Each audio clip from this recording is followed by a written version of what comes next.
This series is for the fellas, or those supporting fellas if you want to understand the better. I'm going to walk through some of the challenges that men face as they transition with life. Today, I'm starting with fellas in their 20s and 30s, what some of the transitions and challenges are, and what solutions usually help them through those transitions. In your 20s and 30s, you start to realize that you've been following the script laid out for you by others, and you start to question it rightfully. The big question is, why do we feel lost in our 20s and 30s? To be honest, I would say it's the beginning of you realizing that the usual story isn't actually true, and you try and discover your own agency. The first thing we need to talk about is, what is parental agenda? From even before you were born, your parents had an idea of what a good life would be for you. As they got to know you, hopefully at best, they really did try to help you to become the you that they saw would be beneficial for you. We can be way off the mark as parents with this. I'm 52 and my kids are in their 20s and 30s. I still remember being in my 20s and 30s. And I remember that my parents had no clue who I was really and what kind of lifestyle would have worked for me. I discovered that over time on my own. It includes everything from what you will do for the rest of your life. Where should you go to school? Where should your parents live so that you would have the best shot at the life that they think would be healthy for you? Literally, a lot of parents decide what neighborhood they're going to live in based on what amenities it has for young people. As you reach your 20s and 30s, and you start to question what your family planned for you, you can start to feel really disconnected from yourself. The reality is that the parental agenda version of yourself is coming to an end. That story is coming to an end. And even if you eventually agree with the life that your parents laid out for you, because, hey, they knew you pretty well, maybe they didn't plan for you something that was totally horrible, you still have to buy into it. And typically, when you're graduating from high school or college, university, and starting to work, you're going to take a look at your life and say, what is this and why am I doing it? It's totally healthy. That's where the parental agenda thing starts to get turned over. You may even find that you argue with your parents and you go through sort of fights with them, even when you're not talking to them. And you just find that you start feeling rebellious towards them. This starts in earnest from you're a teenager, but in your 20s, it can get quiet because you don't have to ask them to do anything in general. You're going to decide what you want to do, whether your parents agree with it or not. When you're a teenager, it's actually pretty limited how much you can break out for a lot of people. Your friends are driven by the neighborhood that your parents decided to live in, how you socialize, where you socialize, what you get to go to. Your parents often have a heavy hand in that. As you get older, you're discovering that for yourself. So as you go out into the world and start to build your own life for yourself, one of the major reasons that you start to feel out of sorts is that you are brushing off the parental agenda on your life. Into your 30s, you may be in your late 30s and still be going through this where you're finding that you're feeling lost because the things that you thought you wanted, you realize that you didn't want them or you don't want them anymore, and you're going to have to rebuild your life. So that's a big question, is what was parental agenda versus what is it that I want to do right now? The other big question to ask yourself is, what transitions am I going through? As we talked about before, you're moving away from your parents and your high school friends. You may even be distancing yourself physically from your old neighborhood. You're moving away from the family system that you have become accustomed to. Even if you're still in that family system, your position in it changes greatly because now you're an adult. So you're going through the transition of releasing yourself from parental agenda. You're also going through a transition of changing your social circles. And last but not least, you're going through a transition of changing your association with people that you've grown up with or people that you went to university or college with for the last few years. You might hold on to a few people, and this is the concept that I usually consider to be the idea of chosen family, where you get to the point of your life where you decide which family members you're going to keep, and you also decide which people are going to become your family going forward, which friends from your day ones, which friends from your childhood are you going to keep, which friends from high school are you going to keep, and which friends from university or work are you going to keep. And when you add them all together, that's your chosen family. You may not even mix all of those groups together, but the people that you rely on in order to go through life are your chosen family and your support system. You are building that in a way that you've never built that before in your life, because up until now, your parents would have had very heavy influence on who those people were that were allowed in your life. And just what's around you would have had a large influence on who is around you in your life. The last big transition is you are finally stepping out of having a very rigid schedule and agenda for your life. When you were a child, your parents decided what you were going to do with your time. And your parents doled out whatever resources would be available to you. When you get into your 20s and 30s, aside from going to work, if you want to do something, you have to make that schedule. You have to decide when you're going to go out, when you're going to come in. No one's going to come along and sign you up for basketball anymore or sign you up for classes that you didn't really want to take.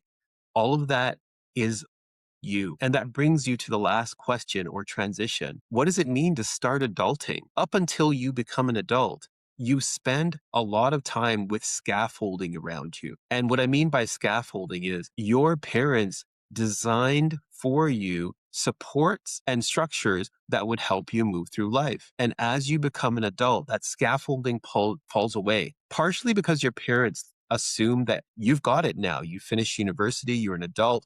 And if they're respectful, they're going to allow you to live your life. Even if they're not respectful to some degree, unless they see something as being wrong with you, they're not going to step in and try to create a life for you. They're going to trust that you're the one who's doing that. But what that means is unless you have friends who are going to come alongside you and create a life for you, if you do, you know who I'm talking about. Some groups of friends have one person who sort of takes it on themselves to be the one who makes sure that we link up together, to be the person who makes sure that we call each other and celebrate birthdays. But if you don't have that person in your group, you're going to have to remember when special occasions are, when birthdays, anniversaries, even taking vacation. You're going to have to decide where you want to go and who you want to go with and how long you want to go. You'll have to save money for those things because originally your parents probably financed any vacations you took, even if they were just staycations. They were the ones who made sure there were groceries in the fridge, that the hydro was paid for, the rent or the mortgage was paid so you had somewhere to live. And part of adulting is taking on all of these responsibilities and making sure that they're taken care of without you getting harmed. All of this causes a lot of cognitive load. If you're actually thinking about it, you start thinking about what am I going to do for retirement? Or what am I going to do to be able to afford life in my 30s and 40s and 50s? Because you now have gone through 20 or 30 years of life, which means your brain can finally imagine that chunk of time. And you start thinking about, well, what's the next 20 to 30 years of my life going to look like? Do I want to spend it doing the thing that I've been doing? Or do I want to do something else? Do I want to be with the people who've been around me so far? Do I even want to be the person that I've been so far? All of that builds up in our mind because we have to spend the energy, the cognitive resources to think about our future. This can be very tiring also. So with that, what science says helps. You want some community, mentoring from people who are ahead of you, whether in your career or just in life. And it doesn't have to be formal mentoring.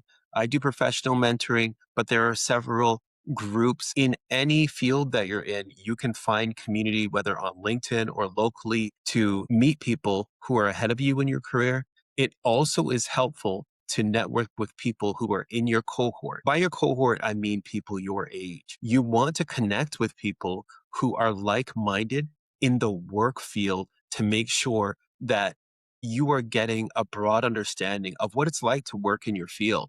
Because if you don't, you can take the environment at the company that you are working as what the whole field is like, which I can tell you from working in at least 4 different areas of business that that's not true. One company may have a different environment than another, or even one specific industry may have its own distinct environment that others do not. So networking with people can help you find the kind of place that you want to work. Work is where you spend a lot of your time. So this is actually very important. You want to find people who have mutual passions to you.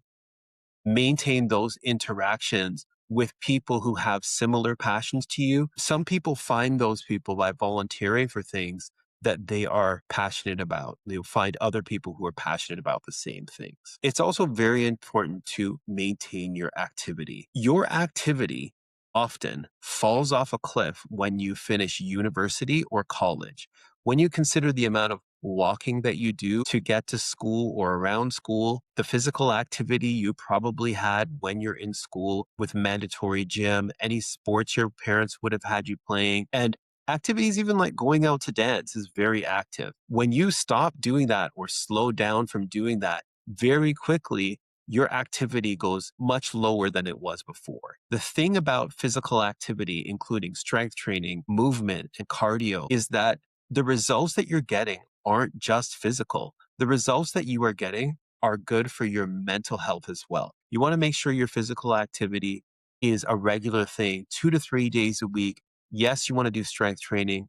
Yes, you want to make sure you're getting good movement. That can include just going for a walk. If you like swimming, basketball, or any of those activities, they're great also because then you're getting cardio and movement. You want to be able to keep yourself healthy physically as well. A big thing to understand is that you want to have the right perspective about your life. A healthy perspective on life is that it is long term and it's trial and error. You may look around and think that the people around you, the people older than you, they all had it together by the time they were your age. If that's what you're thinking, it's not generally true. A lot of the people are trying different things as they go and trying to figure it out just like you are. They're going to be making mistakes, realizing that something that they thought they didn't like, they realized they did like it. They just didn't like one part of it. They might realize that there are so many things that you haven't tried, so many places in the world that you haven't been. You are becoming the person that you would like to be that is aligned with the joy in your life.